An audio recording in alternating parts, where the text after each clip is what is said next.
BBC আন্তর্জাতিক নিউজে আপনাকে স্বাগতম। শুরুতেই সংবাদ শিরোনাম, এরপর বিস্তারিত।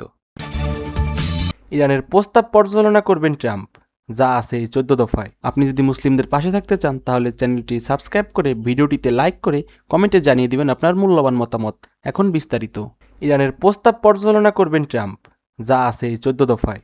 সংঘাত বন্ধের ইরানের পাঠানো 14 দফার নতুন প্রস্তাব ঘিরেছে কূটনৈতিক তৎপরতা। তেহরানের এই প্রস্তাবটি শীঘ্রই পর্যালোচনা করবেন বলে জানিয়েছেন মার্কিন প্রেসিডেন্ট ডোনাল্ড ট্রাম্প। এতে যুদ্ধবন্ধ, নিষেধাজ্ঞা প্রত্যাহার থেকে শুরু করে হরমুজ প্রণালীর ভবিষ্যৎ সম্পূর্ণ বিভিন্ন গুরুত্বপূর্ণ বিষয় উঠে এসেছে। আর এই প্রস্তাব নিয়ে এখন জোর আলোচনা চলেছে। যদি এই প্রস্তাব থেকে চুক্তি হয়, সম্ভাবনা নিয়ে সন্দেহ ও কথা জানিয়েছেন ট্রাম্প। সংবাদ মাধ্যম আল জাজিরা বলেছেন, ইরানকে নতুন পরিকল্পনা পাঠিয়েছেন তা তিনি শীঘ্রই পর্যালোচনা করবেন বলে মার্কিন প্রেসিডেন্ট ডোনাল্ড ট্রাম্প জানিয়েছেন। তবে এতে কোনো চুক্তি হওয়া নিয়ে তিনি আশাবাদী নন। এর আগে ইরান যুক্তরাষ্ট্রের কাছে 14 দফার একটি প্রস্তাব পাঠায়। এই প্রস্তাবে অগ্রাসন না চালানোর নিশ্চয়তা, নৌ অপরাধ ব্যবহার এবং লেবানন সহ সব ফ্রন্টে যুদ্ধের বন্ধ আহ্বান জানিয়েছেন।